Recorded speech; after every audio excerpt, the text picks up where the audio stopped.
विविध भारती पुणे ठळक बातम्या. निवार चक्रीवादळ आज संध्याकाळी तमिळनाडू आणि पुदुच्चेरीची किनारपट्टी ओलांडण्याची अतिशय शक्यता आहे असा अंदाज भारतीय हवामान खात्यानं वर्तवला आहे. ताशी 120 ते 130 किलोमीटर वेगानं तमिळनाडू आणि पुदुच्चेरीच्या समुद्र किनाऱ्यावरून कराईकल ते मामल्लपुरम यांच्यामधून ते जाण्याचा अंदाज आहे. या चक्रीवादळाच्या प्रभावामुळे तमिळनाडू आणि पुदुच्चेरीमध्ये 27 नोव्हेंबरपर्यंत मुसळधार पावसाची शक्यता असून मासेमारांनी समुद्रात जाऊ नये अशा सूचना देण्यात आल्या आहेत.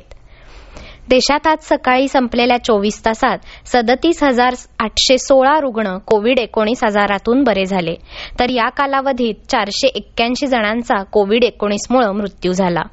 त्यामुळे मृतांची एकंदर संख्या 1,34,699 वर पोचली आणि मृत्यूदर 1.46% झाला आहे. कोविड-19 वरील लशीच्या विकासावर केंद्र सरकार बारीक लक्ष ठेवून आहे. ही लस उपलब्ध करून देताना सर्व आवश्यक वैज्ञानिक निकषांची पूर्तता करण्याबाबत दक्षता घेतली जाणार असल्याचं पंतप्रधान नरेंद्र मोदी यांनी काल सर्व राज्यांच्या आणि केंद्रशासित प्रदेशांच्या मुख्यमंत्र्यांबरोबर दूरदृश्य प्रणालीद्वारे झालेल्या बैठकीत सांगितलं. राज्यातील कापूस खरेदी केंद्रे सुरू करून त्यांच्यामार्फत कापूस खरेदीस सुरुवात होत आहे.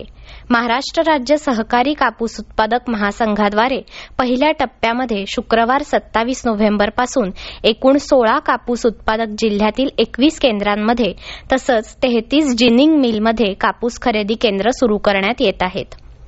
रब्बी हंगामासाठी पंतप्रधान पीक विमा योजनेत रब्बी ज्वारीसाठी भाग घेण्याची अंतिम तारीख 30 नोव्हेंबर असून उर्वरित गहू हरभरा पिकासाठी ही मुदत 15 डिसेंबरपर्यंत आहे. त्याकरता विविध जिल्ह्यांमध्ये वेगवेगळ्या विमा कंपन्यांना जबाबदारी दिली आहे. शेतकऱ्यांनी वेळेत सहभाग नोंदवून विम्याचा लाभ घ्यावा असं आवाहन कृषी उपायुक्त विनयकुमार आवटे यांनी काल केलं. या होत्या आतापर्यंतच्या ठळक बातम्या. यानंतरच्या ठळक बातम्या सकाळी 10:58 मिनिटांनी.